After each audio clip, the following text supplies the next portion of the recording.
Alright everyone, welcome back to Bean and Chicken Rabbits. So, I've just spent the day out at Clifton Gardens / Chowder Bay here in Sydney's northern area, out near between Mossman and Manly. So it's a great little hidden beach, massive history, a 3-story history that happens to also include a scenic railway and some mines. So I'm gonna run through that eventually. I also just got the dive case for my 360 camera, still trying to justify that. So let's see if I can manage that today. I'm looking for morning cuttlefish, a green moray eel and some Port Jacksons if I can find them. So if I do, that footage will end up in here. If I don't, it won't. Yeah, so I also got a new hat, that's why my head looks a bit different. Aussie Chiller, got it for Christmas, so I'm not sponsored or anything, but great brooking moment. So even though they look a little more yeehaw than a basic Akubra does, these are like a chamois material, so you can dunk this thing in water, throw it on your head, Bob's your uncle. It's great. This is the bushy, non-perforated. Also comes in a slightly wider version that's a lot more like my normal Akubra. That's called the Bushy Plus. I can see a cruise ship going off in the distance. Yeah, so I also happened to get for Christmas some pins. So there's the logo and the 2 pins that my sister got me, both from Australian Geographic, so you can check that out on there. So the plan is we walk one way down, I'll swim around, film some stuff, then we'll come back the other way. And yeah, so let's go check it out. Also a quick note, I've edited the next part to coincide quite heavily with a certain song again, just like my Taronga video. So, okay Google, play Coastal Kids by Bliss and Esso.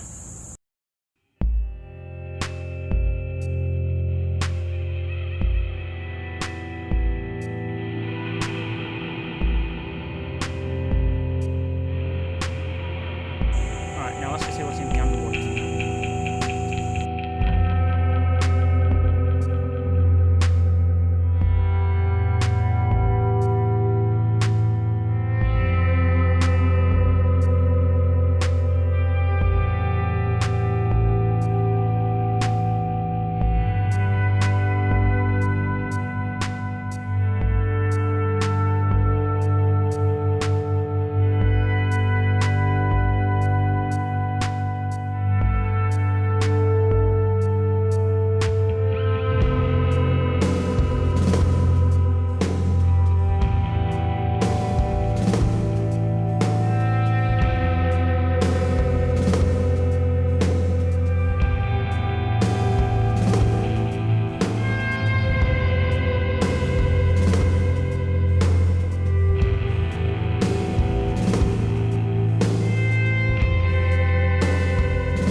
Alright, so I'm at the other end. I came down over there.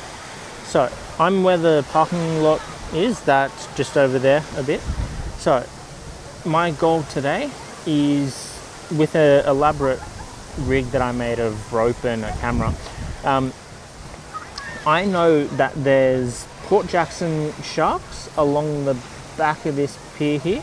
So this is a netted beach. There's Port Jacksons along the back, seahorse hotels in cages littered around, and then on the back end of that pier, just there somewhere, yeah, look at the camera, just there. So there should be a hollowed out pier stem thing that houses a moray eel. I think it's green moray eel. His name is Murray. So there used to be 2, and unconventionally they shared the same hollow, which you would almost never find. So her name was Ellie. So Ellie the eel and Murray the eel. So they cohabited over there. Unfortunately, a few years ago, Ellie died. She was strangled by some fishing line, which, as you can see, there's heaps of people doing some fishing. There was a lot more a bit earlier, but yeah, so she was unfortunately found dead on the seafloor now. So now just Murray's left. I have seen him, as this is where I learnt to do my diving. Also, under there, that's Ripple's Charter Bay. There's a French restaurant up top, and then a small cafe that's just over there.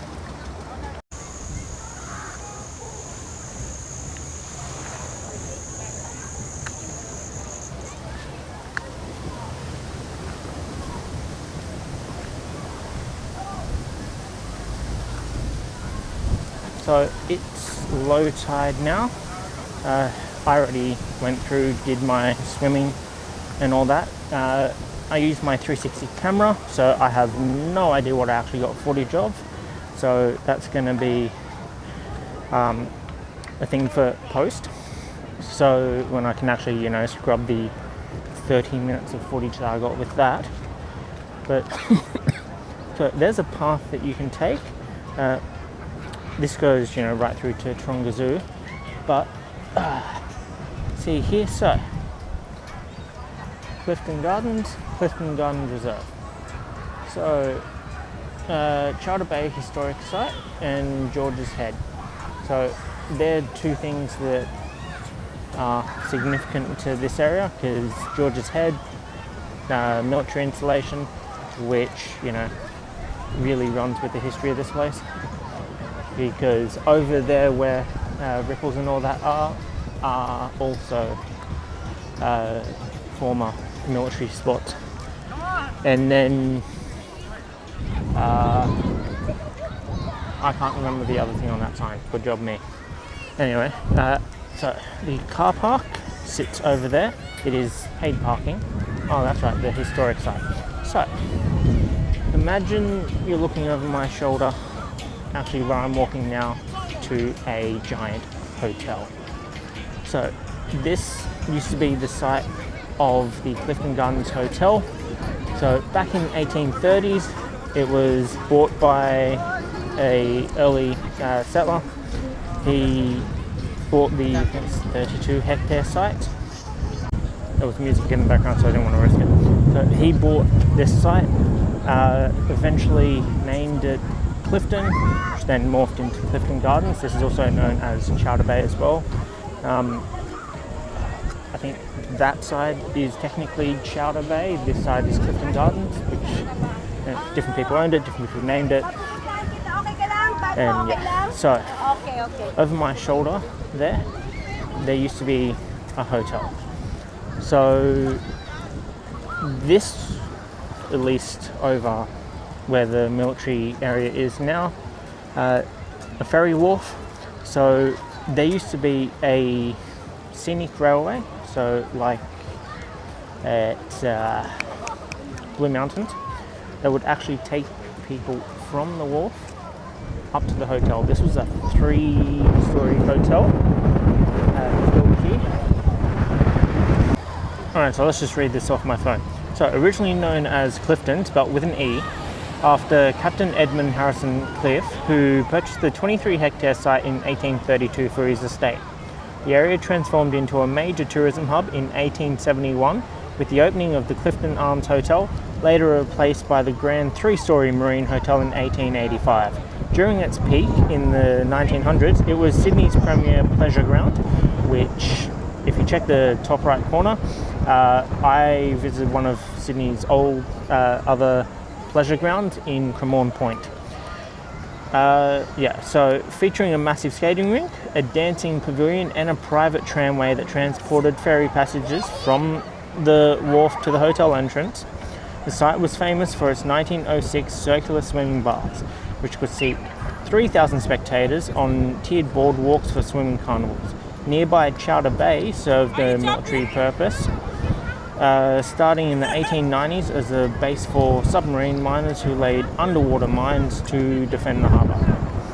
After World War II, the area saw a squatter period between 1946 and the 1950s, where families occupied abandoned army huts, which would be up there.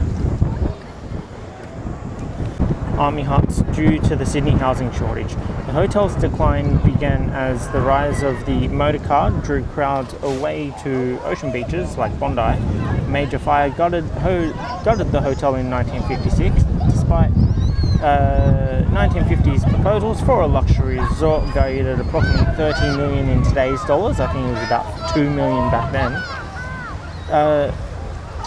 The hotel was demolished in 1967 and the land was preserved as a public space.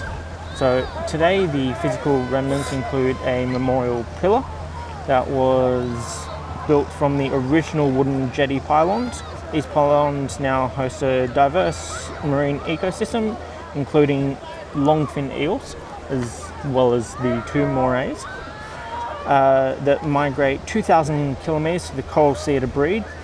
Famous green moray eels like Marianelli. Modern landmarks include a linter, which is a bronze kelpie statue over in front of the toilets. The bay is also a critical habitat for the endangered white seahorse, which are protected by underwater seahorse hotels installed near the swimming enclosure. Alright, so back off script. So there's a walkway down into the swimming enclosure. It's currently low tide, very much low tide. So this normally goes a lot higher. You can see the nets along the back there. Plenty of people come up today to swim. It is the first Saturday of the year, so that would be why.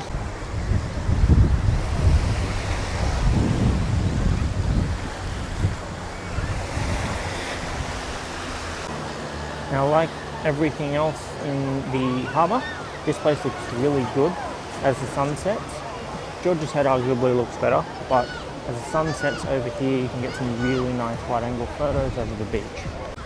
The place is also home to a playground which was recently renovated, a basketball hoop, and several free public barbecues, so you can easily spend a day here. Bathrooms over there, that's the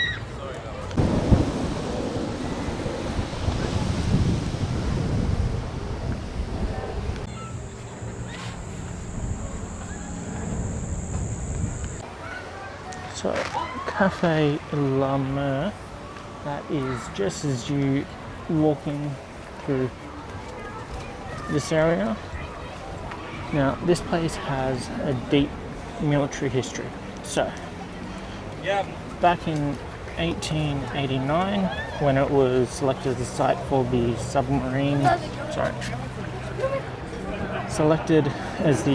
submarine mining depot. This elite mining corps was responsible for maintaining an electrically triggered minefield across Sydney Harbour, where they laid underwater cables and mines designed to detonate if enemy ships entered the heads. This was cutting-edge technology for the 19th century and represented the first large-scale use of electricity for Australian defence.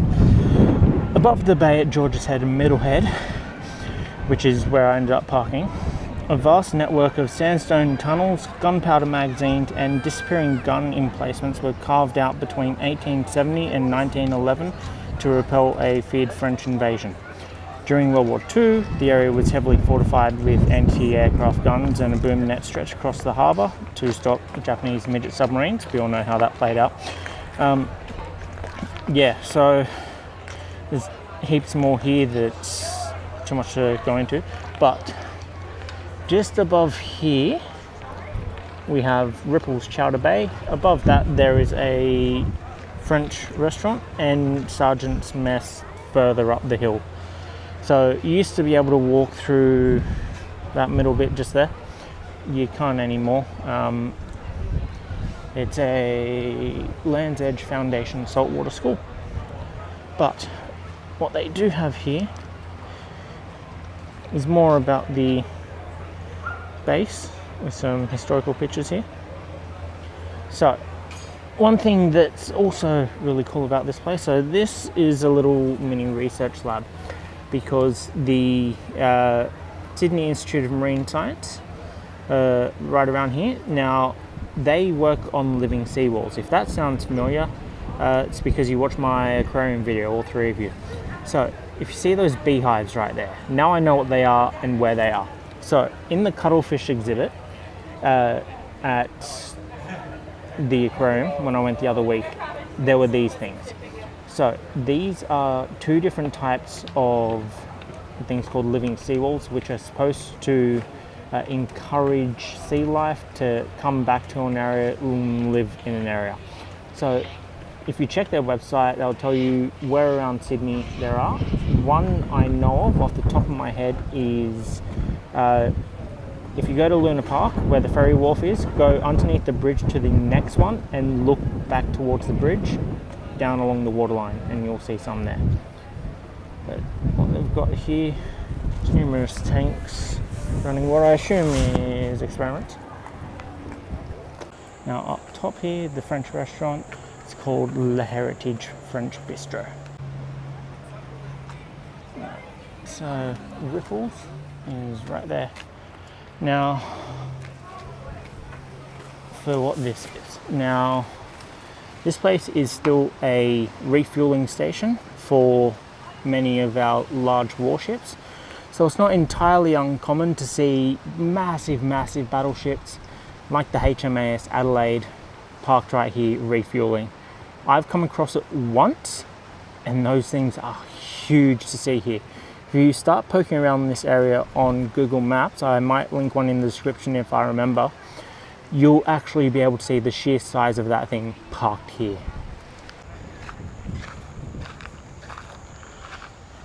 So, if you have a look up over my shoulder somewhere there, you'll see the top half of a what looks like a water tank. That's the refueling tank for those. So just down there's that Navy pier. So also back in 1942, during World War II, you know, the whole Japanese midget sub thing, there was another up on the hill, a water tank. What they actually did was cover it in basically roofing material to look akin like that. So that way, when you're attacking somewhere, it's not necessarily economically viable or in your best interest to attack civilian areas, but it is if you want to attack military units. Now, that fuel tank, it's a military unit. They don't want them to attack it. They put a roof on it. They think it's like domestic housing. They don't attack it because it's not economically viable for them to do that. So that worked out pretty well. You can't see that from down here, but you can see it from a top ridge road somewhere, and it's now an event space. This is also on your Bondi to Manly walk, because we're merely, you know, spitting distance from Manly itself.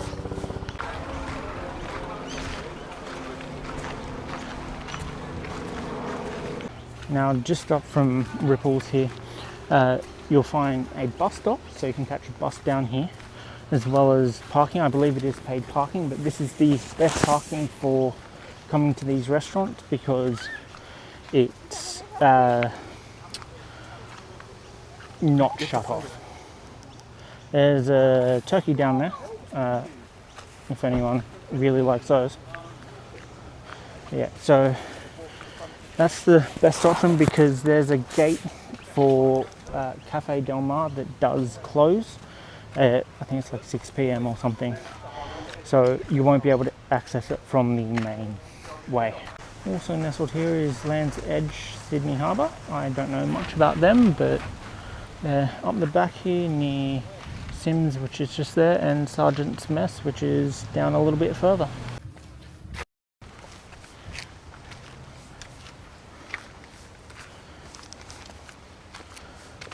So being George's Head and part of the George's Head area, there's a lot of bushland around here, a lot of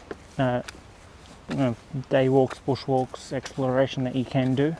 This one will take you straight up to Gunners Barracks, and if you went the other way, which I think a lot more people do, is going to take you right past those water tanks that you can see. Still not the ones that you can't.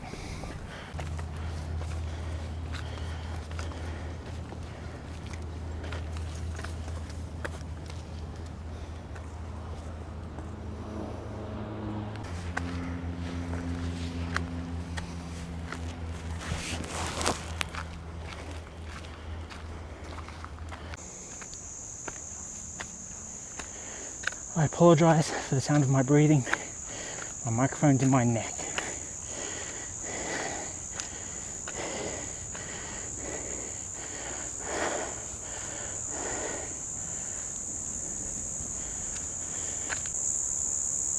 You can hear the cicadas. They're right there in this tree. Can't see it though.